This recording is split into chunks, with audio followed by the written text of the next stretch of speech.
합니다.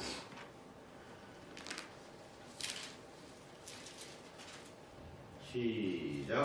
심령이 가난한 자는 복이 있나니 천국이 그들의 것이며 애통하는 자는 복이 있나니 그들이 위로를 받을 것이며 온유한 자는 복이 있나니 그들이 땅을 기업으로 받을 것이며 의에 줄이고 목마른 자는 복이 있나니 그들이 배부를 것이며 긍휼히 여기는 자는 복이 있나니 그들이 긍휼히 여김을 받을 것이며 마음이 청결한 자는 복이 있나니 그들이 하나님을 볼 것이며 화평케 하는 자는 복이 있나니 그들이 하나님의 아들이라 일컬음을 받을 것이며 의를 위하여 박해를 받은 자는 복이 있나니 천국이 그들의 것입니다.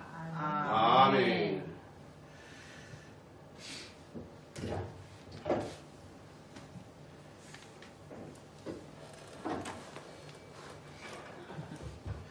지난 8주에 걸쳐서 우리가 팔복에 대해서 은혜를 나눴습니다. 오늘 드디어 8번째 복, 무슨 복이에요?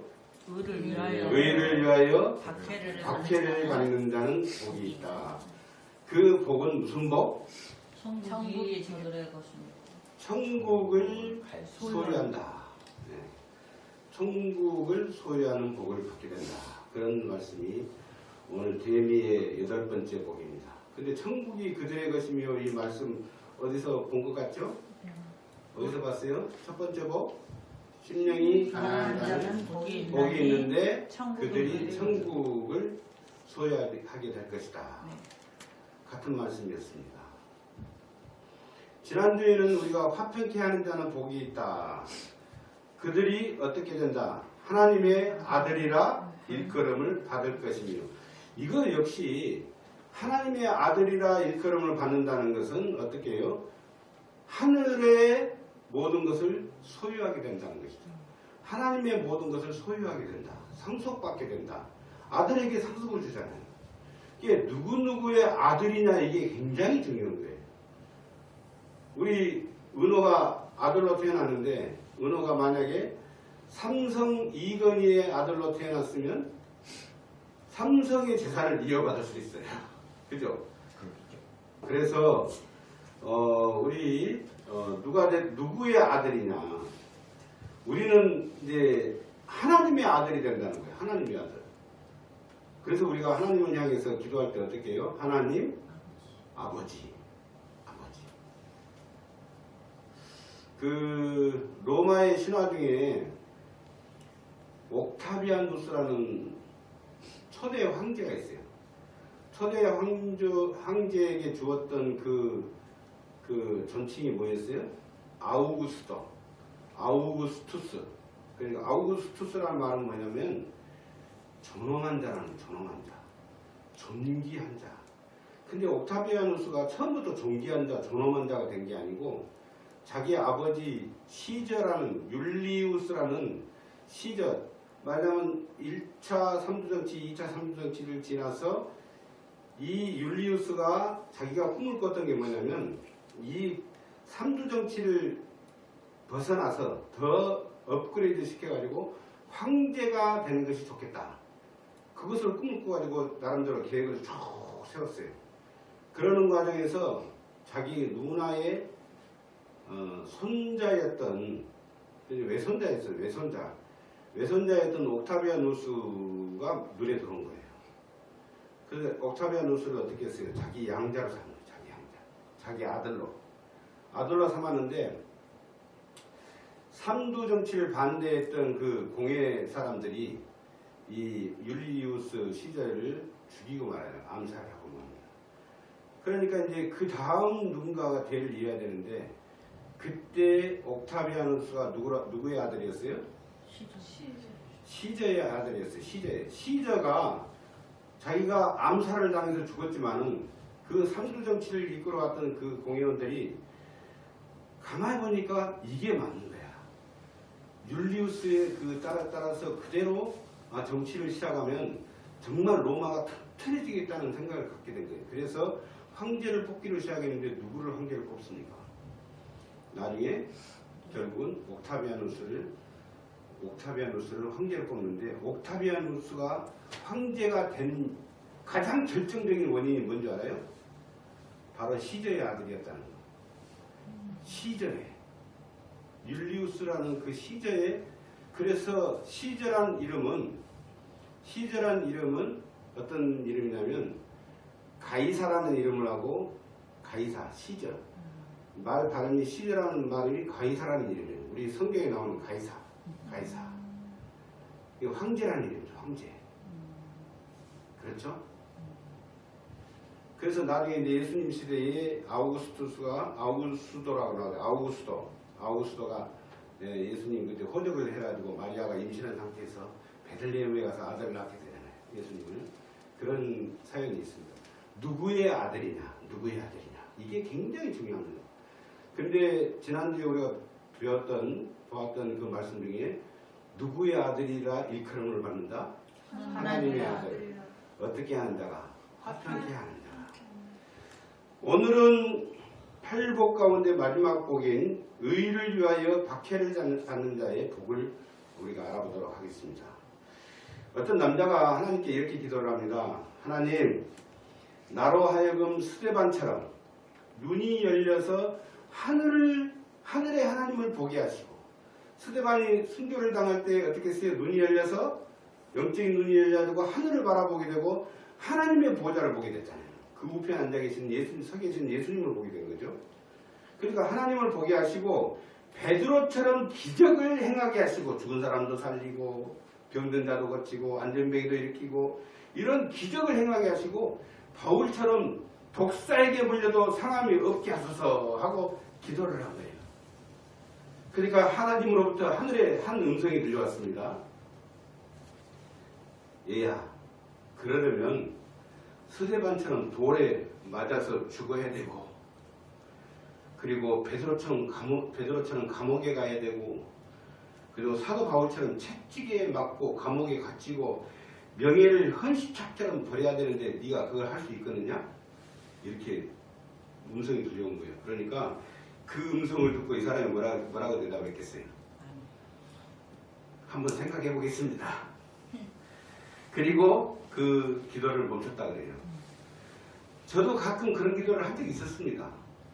이게 일종의 뭐 우스갯소리지만 저도 하나님, 나도 사도 바울처럼 진짜 정말 모든 걸 다 버리고 하나님만 따라가기를 원합니다. 그래서 하나님, 사도 바울도 사람을 살리고 유두고를 살렸잖아요. 살리고 뱀에 물려도 독사에 물려도 아무렇지도 않고 병든 자를 고치고, 저도 그렇게 하고 싶어요. 그렇게 기도한 적이 있어요. 정말. 근데 오늘 제가 말씀을 준비하면서 이 예화를 준비하면서 그때 제 생각이 난 거예요. 니는 그렇게 할 수 있겠느냐. 근데 지금 마음 같으면 할 수 있을 것 같아. 그렇죠? 네. 오늘날의 그리스도인들은 수고를 하려 하지 않습니다. 그러니까 우리 선배들, 그 신앙인들은 정말 신앙생활 할 때 하나님만, 오직 하나님만을 생각하면서 자신의 모든 것을 다 하나님께 드리면서 헌신하였어요. 특히 많은 순교자들은 정말 그 신앙이 밑바탕이 되어 있었기 때문에 신사참배를 거부하고, 또 일본 그 압제에서 끝까지 하나님을 외치고, 그렇게 공산당 치하에서도 공산당이 한마디만 네가 예수를 모른다고 말만 해라 그러면 내가 살려줄게 했는데도 끝까지 예수님을 증거하다가 순교당한 사람들의 그 신앙 밑바닥에 뭐가 있었어요? 이런 하나님을 위해서 내가 목숨을 버려야 되겠다, 이런 각오와 그런 믿음과 신앙이 있었다는 것이죠. 근데 오늘날 그리스도인들은 수고하려 하지 않습니다. 예수를 믿는다고 말을 합니다. 그러면서도 천국을 가겠다고 말을 합니다. 천국을 가고 싶어 합니다, 다.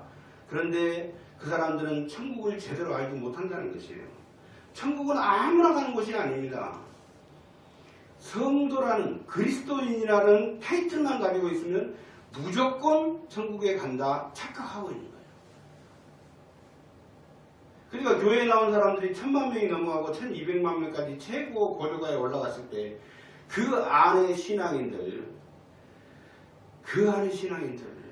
그 안에 신앙인들이 정말 자기가 성도라는 그리스도인은 크리스찬이라는 이름만 갖고 있으면 천국 가는 걸로 착각했다는 거예요.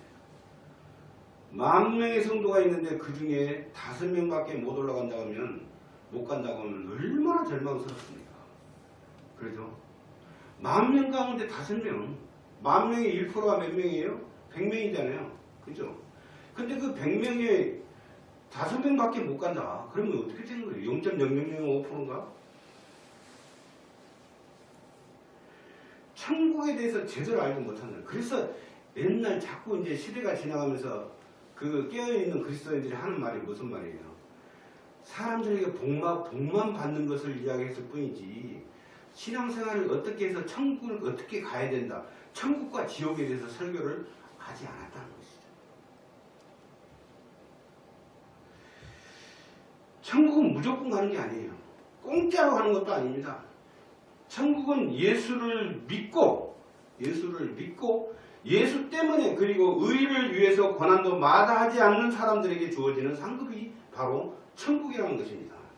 그렇다면 모두 채찍을 맞고 돌에 맞고 순교해야만 천국에 가는 것입니까? 이렇게 물어보지 않겠어요? 그렇지 않습니다. 예수님이 말씀하신 그 핍박은 반드시 순교만을 의미하지는 않는다는 것입니다. 하나님의 의를 지키는 삶을 살면 되는 것입니다. 하나님의 의, 오늘 본문에 의를 위하여 했잖아요. 그 의가 뭐예요? 하나님의 의라는 것이에요. 그렇다면 하나님의 의란 무엇을 말하는 것일까? 의를 위하여 핍박, 박해를 받는 자 오늘 본문인데 의란 말이 또 어디서 나왔었죠? 네 번째 복에 의에 줄이고 목마른 자는 복이 있다 했잖아요. 하나님의 의에 줄이고 목마른 자. 이전에 우리 팔복 중에 네 번째 복에서 하나님의 의, 다시 말해서 하나님의 뜻에 대해서 우리가 은혜를 나눴잖아요. 그죠? 하나님께서는 요한복음 3장 16절을 그 말씀을 통해서 우리가 예수 그리스도를 믿어서 멸망으로부터 벗어나서 구원을 받는 것이 바로 하나님의 뜻이라고 분명하게 말씀하셨습니다. 모든 사람이 멸망으로부터 구원을 받아서 하나님의 백성이 되는 것이 하나님의 의예요. 하나님의 뜻. 그러니까 하나님의 뜻이 그러하신데 그 뜻을 받기 위해서 누가 먼저 실천하셨어요? 예수님께서 자신을 희생시키고 그 수많은 박해를 견뎌내시고 자신을 희생시켜서 결국은 그 보혈을 흘려주심으로 어린 양이 제물이 되셔서 어린 양이 되셔가지고 보혈을 흘려주심으로 인하여 모든 사람의 죄를 대속하시고 짊어지시고 우리의 죄를 깨끗게 해주셨어요. 하나님께서 모든 사람이 구원받기를 원하기 때문에 독생자이신 예수 그리스도께서 스스로 하나님이신 분이 세상에 내려오셔가지고 그런 희생을 당하셨다는 것이죠. 이처럼 구원받은 하나님의 백성들, 그러니까 이렇게 구원받은 하나님의 백성들, 다시 말해서 성도들을 향해서 하나님의 뜻을 세상에 알리기 위해서는 세상으로부터 박해를 받을 것을 우리 주님 예수님께서 말씀하셨어요. 그리고 박해받음을 두려워하지 말라고 말씀하십니다. 오히려 박해받는 것이 성도들의 기쁨이 될 것임을 천명하셨다는 것이죠. 예수님이. 너희들이 주를 위하여 박해를 받는 것 분명히 박해를 받게 될 것인데 그 박해가 너희의 기쁨이 될 것이다. 아멘. 박해를 받는 것이 복이 된다고 말씀하십니다. 아멘. 박해를 받는 것으로 하늘의 상급이 크다고 말씀하십니다. 아멘. 먼저 의란 단어를 한자로 지난번에도 풀어봤지만 오를 의자입니다. 이 말 뜻은 뭐냐면 바르고 정의롭다. 또 헬라어로는 디카이오시네라는 그런 말을 원어가 이 신약성경은 헬라어로 되어 있잖아요. 디카이오시네라는 그런 그 헬라어로 되어 있는데 이 말 뜻도 역시 올바르고 정의롭다는 뜻입니다. 하나님은 정의와 공의 그 자체이십니다. 하나님은 진리시고 정의롭고 공의롭다는 그 공의로움의 자체이시라는 것이죠. 예수님께서 의를 위하여 박해를 받는 자는 복이 있다 말씀하신 것은 우리가 하나님의 정의와 공의를 실천하려고 하면 세상이 싫어한다는 거예요. 세상이. 우리가 어떻게 해요? 정의와 공의를 실천하려고 하면 세상이 싫어할 것이다. 그리고 어떻게 해요? 세상으로부터 박해를 받을 것이다. 지금 시대에서는 많이 우리 선배들이 복음을 전파해놨기 때문에 우리나라 곳곳마다 가가지고 예수를 믿는다고 박해를 받지는 거의 안 해요. 상당히 이 지역이 우리 동네가 좀 특이한 지역이에요. 우리 동네가. 그렇죠. 어느 지역을 가도 예수를 믿는다고 박해하지 않습니다. 지금은. 그런데 이전에 우리 선배들 시대에는 예수를 처음에 복음을 전할 때 수많은 박해를 받으셨다는 거예요. 예수님 시대는 말할 것도 없습니다. 예수님은 자신과 하나님의 뜻에 의해 구원 백성이 된 성도들, 다시 말해서 예수 그리스도 자신을 믿는 사람들이 하나님의 의를 실행하다 보면은 세상으로부터 많은 핍박을 받을 것을 아시고 그 제자들을 세상에 파송하시면서 주시는 그 말씀이 마태복음 10장 17절로 18절. 제가 읽어드리겠습니다. 사람들을 삼가라. 그들이 너희를 공회에 넘겨주겠고 그리고 그들의 회당에서 채찍질하리라. 채찍질 받는 것까지 말씀하셨어요. 그리고 또 너희가 나로 말미암아 총독들과 임금들 앞에 끌려가리니 이는 그들과 이방인들에게 증거가 되게 하려 하심이라. 이렇게 말씀하셨어요. 예수님은 제자들이 앞으로 장차 어떻게 해요? 공회나 총독, 임금들 앞에 끌려갈 것을 알고 계셨다는 거예요. 그리고 예수님께서 승천하신 후에 수많은 제자들, 예수를 믿는 모든 수많은 제자들이 어떻게 했습니까? 예수님의 예언적 말씀대로 로마 시대에 250년 동안 수없는 박해를 당했어요. 세상에 사람을 갖다가 꼬챙이다 찔러가지고 어떻게 해요? 횃불로 썼어요. 횃불로. 그 경기장에 불을 밝히는 횃불로 썼다니까. 사람 몸에서 나오는 그 기름 있잖아요. 기름. 그 기름을 사용해가지고 불을 밝혔어. 불을. 누구를? 그리스도인들. 사자들 밥이 되게 하고 그걸 보고 그 경기장에 서가지고 히히히 호호 박수치고 이런 박해를 250년 동안이나 받았다고.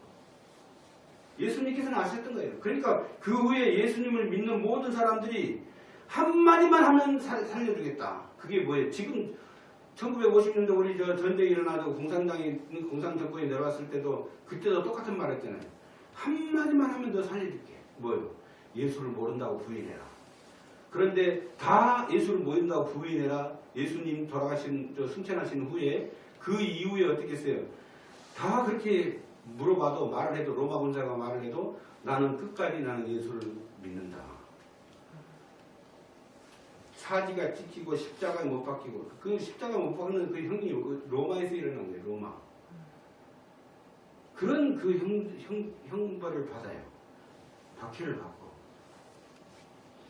먼저는 예수님께서 핍박에 그리고 그 고통의 고난의 표본이 돼가지고 십자가에 못 박혀 죽으셨잖아요. 그리고 그 이후에 제자들을 파송하시면서 하는 말이 그 말이에요.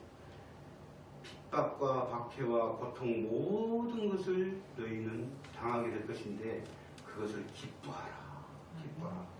너희의 상이 크다는 거예요. 아멘.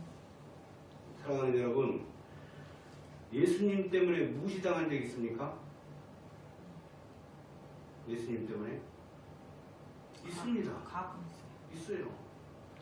내가 왜 지금 이렇게 무시를 당해야 되지? 이런 생각이 들 때가 있어요. 그때 누구 때문에? 예수님 때문에 내가 무시당했는데.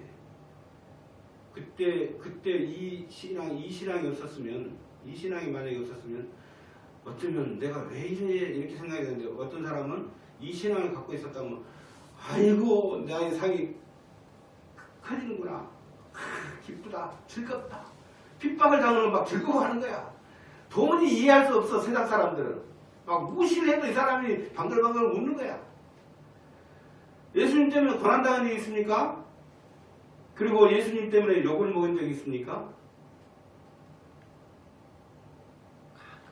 욕 먹은 적이 있어. 이 성경에도 보니까 어떻게 해요? 예수님이 나를 따르라고 했더니 세베대의 아들 야고보와 요한이 어떻게 했어요? 자기 아버지 그 배 그물고 있는 거 그대로 버려두고 떠나갔을 거 아니에요. 떠나갔다고 나오는데 그 뒤에 내부적인 생각을 해보세요. 세상 사람들 볼 때 저런 무슨 자식? 버릇없는 자식. 나쁜 자식. 배은방 뭐 그런 말 저런 말 다 나오죠. 막 욕을 얻는 거예요. 동네 사람들이 막 욕을 합니다.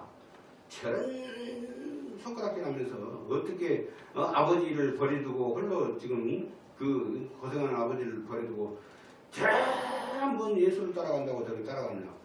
그렇지 않았겠습니까? 그랬어요. 여기 기록은 안 돼 있지만 그랬다는 거예요. 그 욕을 얻어본 적이 있어요. 근데 예수님은 그것을 내가 평화를 주러 온 걸로 생각하지 마라. 시어머니와 며느리가 서로 싸울 것이고 왜? 예수를 믿냐 안 믿냐에 따라서 따라가냐 안 따라가냐 아버지와 아들이 싸운다는 거예요.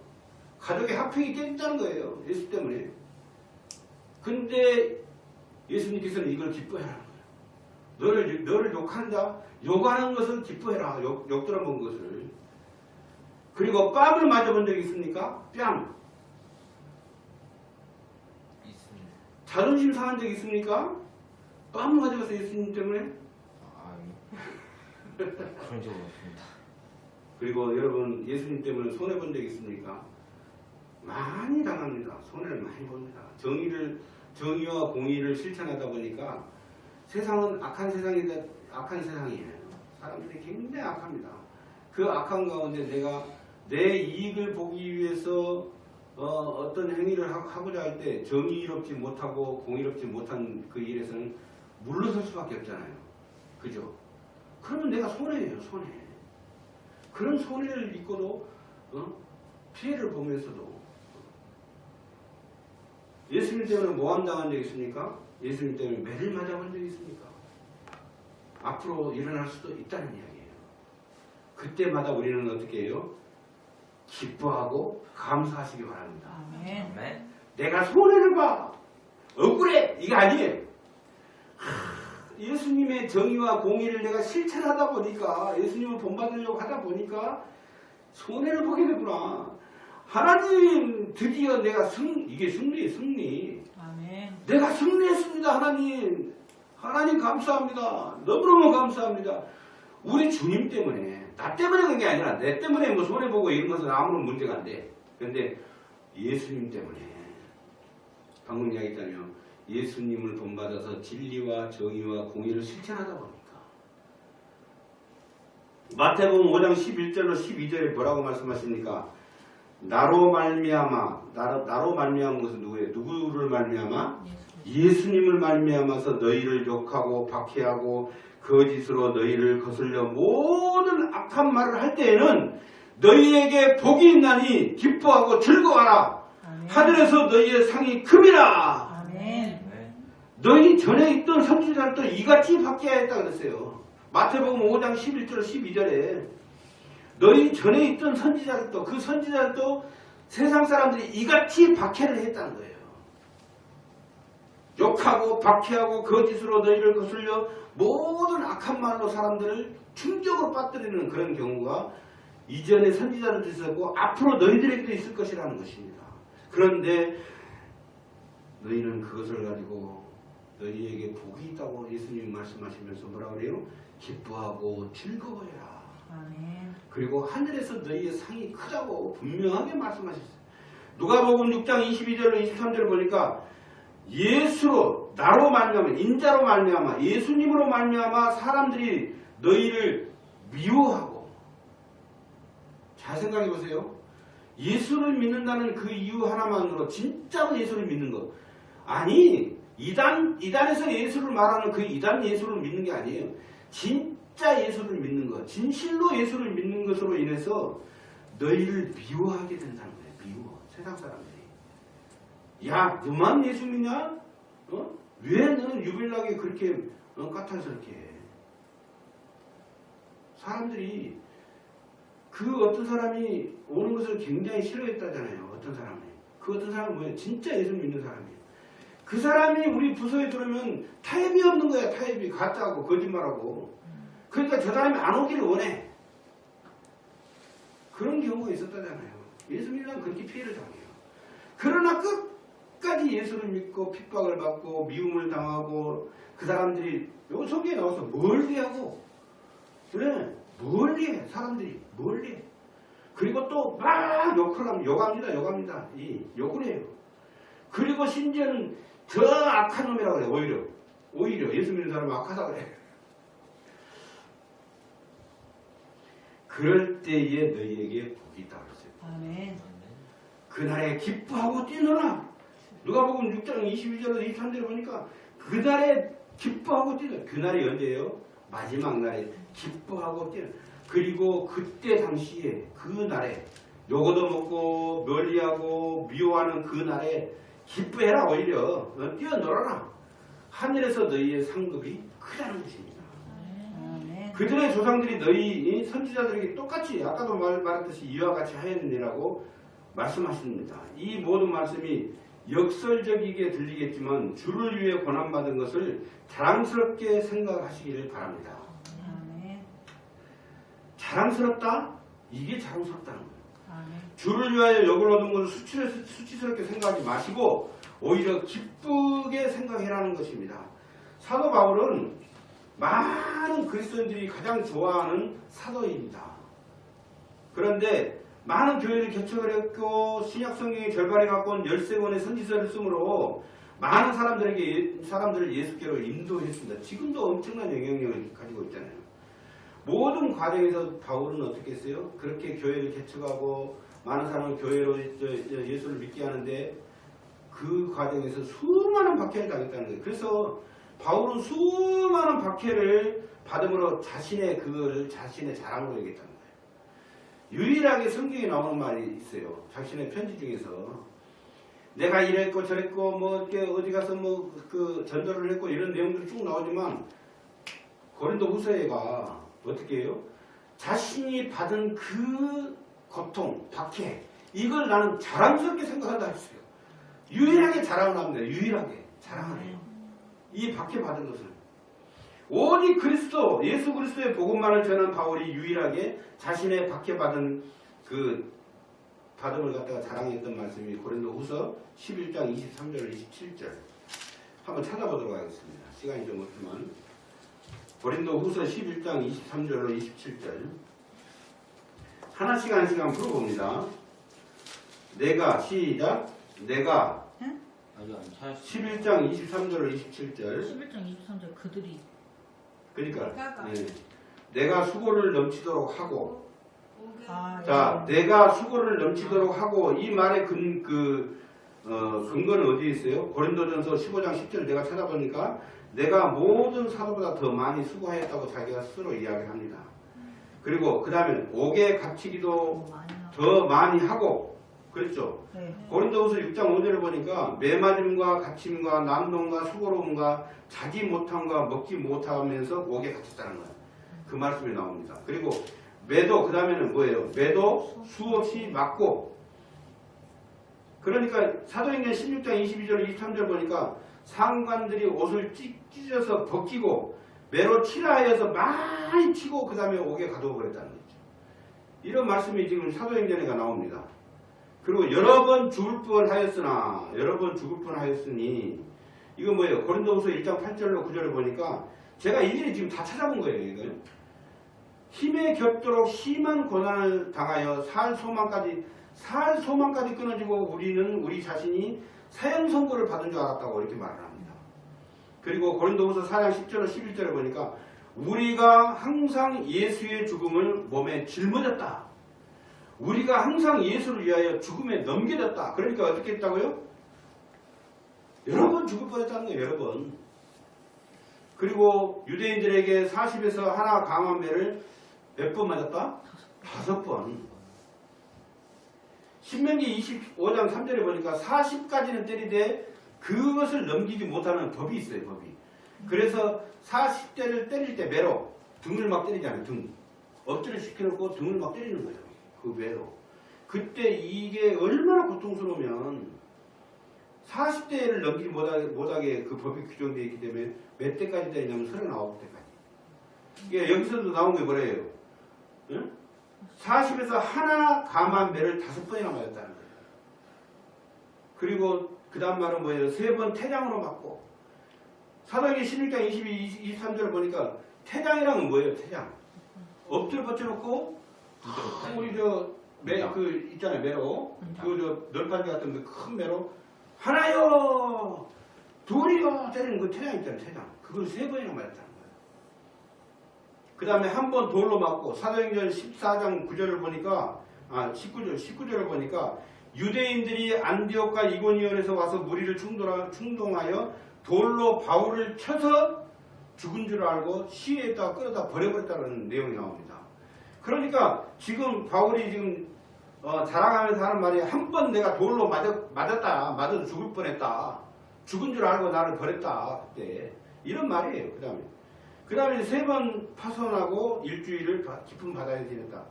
사도행전 27장 41절에 보니까 두 물이 합하여 흐르는 곳에서 어떻게 했어요? 배가 파손돼 버렸다는 거예요.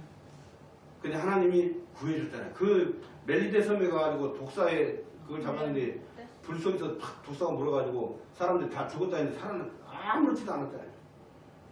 오히려 주장의 아버지를 살려주고. 그래서 극진한 대우를 받았다는 로마로 가기 전에.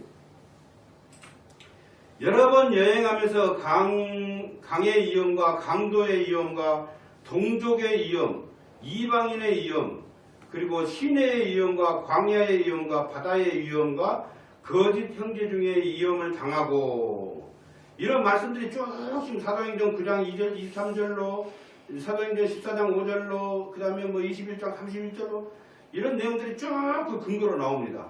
지금까지 이야기했던 것들이. 그리고 또 수고하며 애쓰고 여러 번 자지 못하고 줄이며 목마르고 여러 번 굶고 춥고 헐벗었노라 이렇게 자기 자신의 그 고난과 박해를 자랑을 하는 거예요. 나는 모든 사도들보다 더 많이 수고했다. 응? 그리고 나는 매를 몇 번이나 맞았고 태장을 몇 번이나 맞았고 죽을 뻔도 했고 나는 죽을 줄 알았다. 죽을 뻔도 했고 그리고 이방인의 위험, 동족의 위험, 강의 위험, 강도의 위험 이런 위험들을 수도 없이 내가 당했다. 그리고 여러 번 자지도 못하고 줄이면서 목마르고 여러 번 굶고 춥고 헐벗었는데 내가 누구를 위해서? 예수님을 위해서 내가 이렇게 했다. 내가 이게 나 자랑이다. 이렇게 말하는 거예요. 이처럼 사도 바울은 수많은 박해 가운데 있을 때 그럼에도 불구하고 그렇게 박해를 받았음에도 불구하고 하나님께서 그렇게 박해를 받은 바울에게 나타나서 응답하신 말씀이 하나 있어요. 그게 뭐예요? 사도행전 18장 10절 말씀이에요. 우리가 많이 외웠잖아요. 예. 내가 너와 함께 있으면 어떻게 해요? 어떤 사람도 너를 대적하여 해롭게 할 자가 없을 것이니 아멘. 이는 이성 중에 내 백성이 많음이라. 아멘. 이 말씀을 받은 것입니다. 그렇게 고통을 당하고 박해를 받고 죽을 뻔하고 그렇게 많은 위험을 당했는데도 하나님의 그럼에도 불구하고 이 성 중에 내 백성이 많으니까 그리고 너를 대적하여 해롭게 할 자가 없고 아멘. 그렇게 고통받았는데도 불구하고 끝까지 신앙을 지키라는 말씀이에요. 아멘. 바울은 세상의 박해와 멸시를 받았어도 이 말씀을 의지하면서 아무리 복음을 거절하고 돌을 던지고 핍박해도 결국은 하나님이 함께 계시기 때문에 승리할 것임을 바울 사도는 믿었다는 것입니다. 아멘. 그리고 담대하게 복음을 전하고 교회를 개척하고 많은 사람들을 옳은 대로 돌아오게 하였다는 것입니다. 아멘. 결국은 수없이 받은 그 박해가 바울의 유일한 자랑이 되었던 것입니다. 아멘. 겸손한 바울이 유일하게 자랑하는 거예요. 우리도 예수 그리스도를 위하여 박해받음과 멸시받음을 두려워하지 않고 기뻐함으로 훗날에 믿음의 형제들과 우리의 자녀들에게 그 박해와 멸시가 자랑이 되시기를 주 예수 그리스도의 이름으로 축원합니다. 아멘. 기도하겠습니다. 하나님